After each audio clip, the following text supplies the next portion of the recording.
Sugar असल में है क्या? हमारी बॉडी इसे प्रोसेस कैसे करती है और कैसे ये ओबेसिटी, कैंसर जैसी बीमारियां पैदा करती है? आइए जानते हैं। कोई भी काम करने के लिए हमें एनर्जी की जरूरत पड़ती है और एनर्जी हमें कार्बोहाइड्रेट से मिलती है और शुगर एक सिंपल कार्बोहाइड्रेट है। जब हम शुगर कंज्यूम करते हैं ये स्टमक में डाइजेस्ट होकर ग्लूकोज बन जाता है, फिर इंटेस्टाइन्स के वॉल्स के थ्रू एब्जॉर्ब होकर ब्लड स्ट्रीम में चला जाता है। जैसे ही ब्लड में ग्लूकोज बढ़ने लगता है, पैनक्रियाज इंसुलिन सेक्रेट करती है।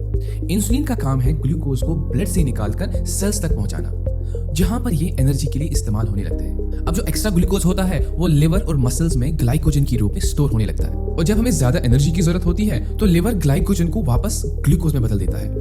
लेकिन जब लिवर फुल हो जाता है तो हमारी बॉडी एक्स्ट्रा ग्लूकोज को फैट में कन्वर्ट करने लगती है और जब हमारी बॉडी में ज्यादा फैट एक्यूमुलेट होने लगता है तो फैट सेल से टॉक्सिक केमिकल्स रिलीज होते हैं जो इंसुलिन के रिसेप्टर्स को ब्लॉक कर देते हैं। इस वजह से इंसुलिन प्रॉपर्ली काम नहीं कर पाता और ग्लूकोज ब्लड में ही रह जाता है।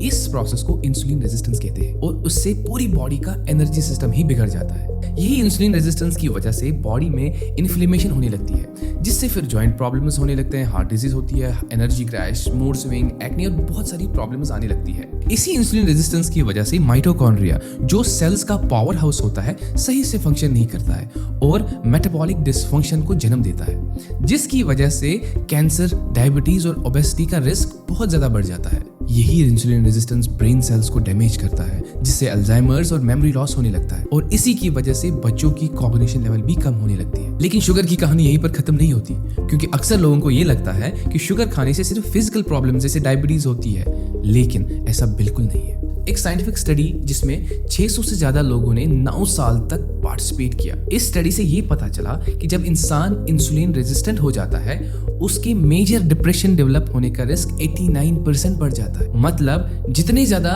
ग्लूकोज स्पाइक्स होंगे उतना ज्यादा आपको एंजाइटी और डिप्रेशन का रिस्क हो जाता है। और ब्रेन इन चेंजेस का रेस्पॉन्स बाकी बॉडी पार्ट्स की तरह पेन के थ्रू नहीं बल्कि mood swing, energy crash, depression के रूप में देता है। मतलब जितने ज्यादा ग्लूकोज स्पाइक्स होंगे उतना ज्यादा आपको एंजाइटी और डिप्रेशन का रिस्क है, क्योंकि जब ग्लूकोज स्पाइक्स बहुत ज्यादा होते हैं तो ब्रेन में भी ग्लूकोज स्पाइक्स होते हैं जो ब्रेन में इन्फ्लेमेशन बढ़ाने और टायरोसिन लेवल्स को कम करने का रीजन बन जाता है। ब्रेन इन चेंजेस का रेस्पॉन्स बाकी बॉडी पार्ट्स की तरह पेन के थ्रू नहीं बल्कि मूड स्विंग्स, डिप्रेशन और स्ट्रेस के रूप में देता है।